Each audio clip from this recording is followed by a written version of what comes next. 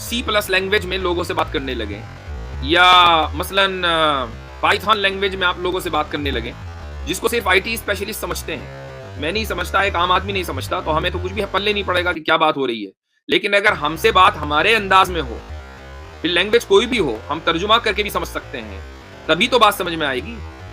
آگے کہتے ہیں امام قرطبی فَإِنَّ الرَّئِيسَ مِنَ الْمَخْلُوقِينَ لَا يُبَاشِرُ شَيْئًا بِيَدِهِ إِلَّا عَلَى سَبِيلِ الْإِعْظَامِ وَالتَّكَرُّمِ، کہ جو سب سے بڑا انسان ہوتا ہے، جو سب سے بڑی مخلوق ہے، مخلوق کی بات ہو رہی ہے، اگر وہ کوئی کام اپنے ہاتھ سے کرے تو اس کے اپنے ہاتھ سے کرنے کا مطلب یہ کہ اس نے اس چیز کو اہمیت دی، عزت دی. مثلا آپ یہ کہیں بادشاہ سلامت نے اپنے ہاتھ سے کھانا کھلایا، تو ہاتھ سے کھانا کھلانے کا کیا مطلب ہے کہ سامنے والے کو اتنی عزت دی اور اس کا اتنا احترام کیا کہ اپنے ہاتھ سے کھانا کھلایا.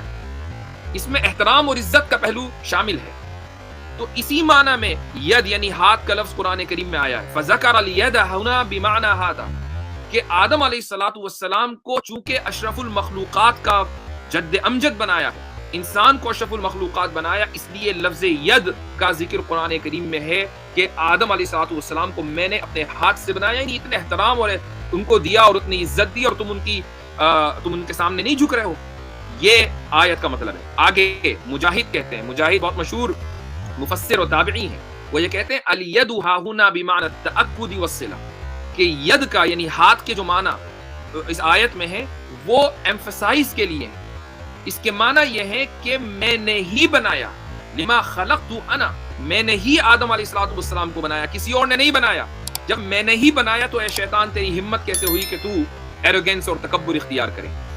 آگے اگلی لائن میں لکھا ہوا ہے وقیل التشبیہ فی الید فی خلق اللہ تعالی دلیل علی انہ لیس بمعنى النعمة والقوة والقدرة وانما ہما صفتان من صفات ذاتہ تعالی. یہ ایک اور اپروچ ہے جو اہل سنت والجماعت میں ہے، وہ یہ کہ ید کے معنی یہاں پر نعمت یا قدرت کے نہیں ہے، بلکہ ید ایک صفت ہے خدا کی، ایک کوالٹی ہے، اور وہ کوالٹی کیسی ہے، اس کی حقیقت کیا ہے، یہ دنیا کو نہیں معلوم.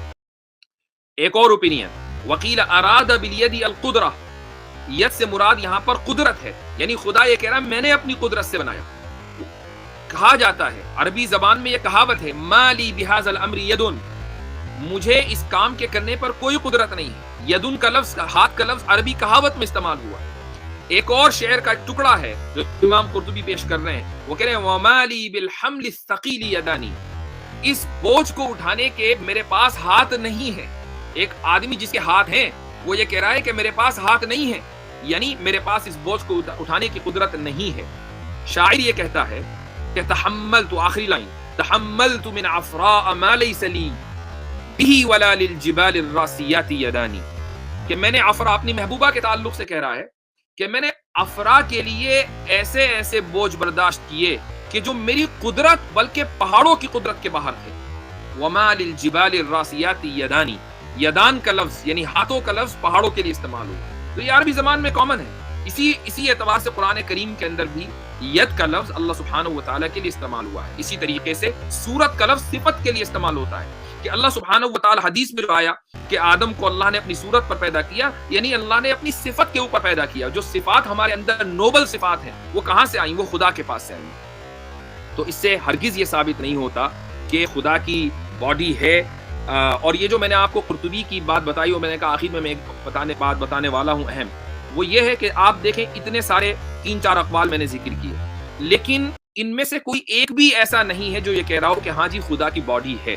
تو مسلمان اس بات پر متفق ہیں، علماء اس بات پر متفق ہیں، جو حدیث کو آپ سے زیادہ سمجھتے ہیں، جو قرآن کو آپ سے زیادہ سمجھتے ہیں، کہ خدا کی باڈی اور جسم نہیں ہو سکتا، کیونکہ خدا خود ہی اس چیز کا اعلان کر رہا ہے. کیا اعلان کر رہا ہے؟ کہ لیس کمثلہ شیء، اس جیسی کوئی چیز ہے ہی نہیں.